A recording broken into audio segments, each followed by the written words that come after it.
Amb motiu de la celebració del Dia del Programari Lliure, datat a nivell mundial el tercer dissabte de setembre de cada any, la confraria de la Vila del Pingüí de la Palma va organitzar per 5a vegada consecutiva una jornada popular i oberta a tot el món, la tarda del divendres 17 de setembre. Des de les 4 fins a les 9 del vespre, al Teatre de l'Aliança Palmarenca es van desenvolupar diferents tallers i xerrades a càrrec d'experts i entesos en diverses temàtiques.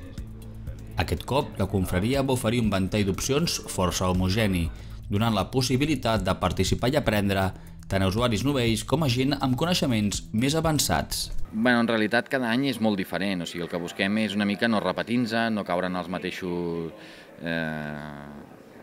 mateixes temàtiques, en els mateixos tallers, i llavors d'un any per l'altre sempre ens trenquem el cap per buscar coses noves, per iniciar contactes i col·laboracions amb col·lectius diferents. I jo diria això, que de fet el Dia de la Llibertat del Programari d'un any per l'altre pot estar molt diferent. Per exemple, l'any passat es van fer xerrades d'Ubuntu, de LibreOffice, es van fer taller de Blender, de QGIS, es va fer una demostració de drons fets amb maquinari lliure.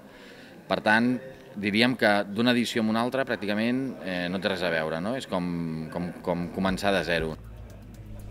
Dins d'aquest ampli ventall es va realitzar un taller dirigit a infants des dels 6 anys en endavant, amb el que van aprendre un conjunt de símbols i regles sintàctiques i semàntiques digitals a través de Scratch, un llenguatge de programació que fa servir una interfície gràfica molt senzilla, ideal per ensenyar usuaris d'edats molt joves.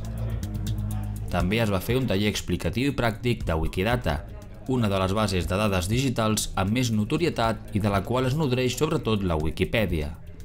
Aquesta wiki, llocs web on les pàgines poden ser editades directament des del navegador, és propietat de la Fundació Wikimedia i va ser finançada amb 1.300.000 euros l'any 2012 per donacions privades, entre les que es troba l'empresa Google.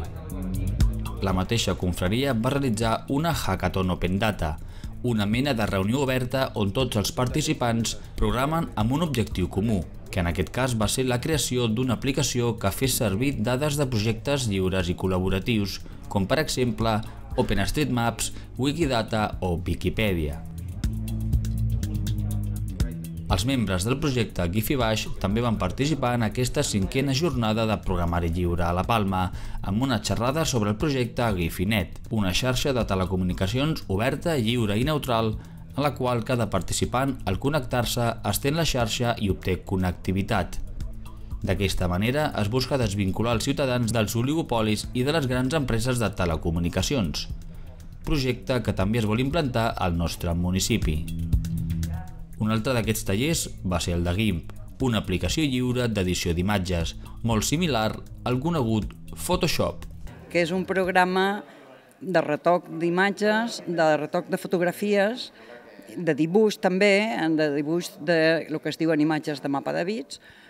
però sobretot el que la gent ho troba més interessant és el retoc fotogràfic. Té totes les eines necessàries per al retoc fotogràfic i per a substituir perfectament i amb avantatges en alguns casos a Photoshop,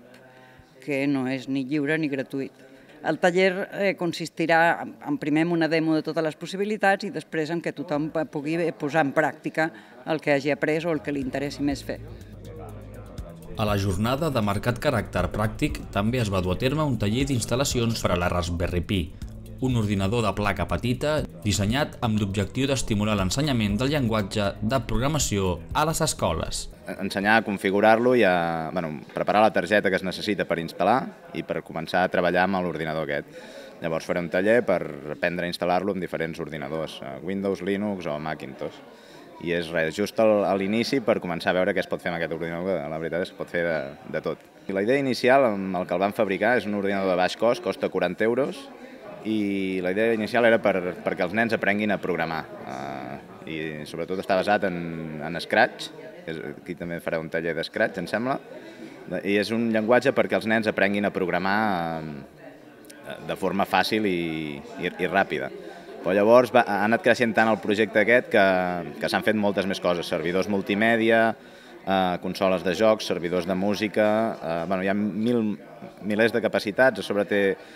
la capacitat que es puguin introduir molts accessoris, jo què sé, es poden muntar cases domòtiques amb sensors de llum, de moviment, càmeres. Es pot jugar una mica de tot, i el que faré jo és res, la punteta per començar a posar-s'hi i que cadascú jugui com vulgui. Tot i la poca afluència de gent en aquesta edició, que un acte d'aquest tipus se celebri a la nostra població és un símptoma positiu que demostra la vida activa de les entitats municipals, amb un afany altruista per oferir coneixement a tots els seus ciutadans. Home, jo penso que, a veure, el fet de que es faci a la Palma, doncs, pel poble és important, no? No deixa de ser una celebració que es realitza a nivell mundial, no? Estem parlant potser depèn de l'any, doncs entre 200 i 400 esdeveniments de tot el món. De tot el món estem parlant. Això vol dir doncs, que a casa nostra, per exemple, a Catalunya, aquesta celebració es realitza només a Barcelona, que ho organitza l'associació Caliu, que és la Catalan Linux Users, que ho fa demà, és a dir, ells ho celebren el dia del programari lliure, que és dissabte en realitat, i després només nosaltres també, aquí a la Palma de Cervelló, que ho fem divendres per no solapar-nos amb els actes que organitza Caliu. A tota Espanya potser estem parlant de 4 o 5 esdeveniments. El fet de que es faci a la Palma pel poble és important, no deixa de ser una celebració que es realitza a nivell mundial. D'alguna manera és un acte que s'està consolidant, aquest és el 5è any i jo penso que sí, que té certa repercussió a l'hora de donar a conèixer també el poble de la Palma. O sigui que fem un tour de com més i després us dono comptes d'usuari en un lloc on hem preparat el taller perquè podeu baixar-vos mans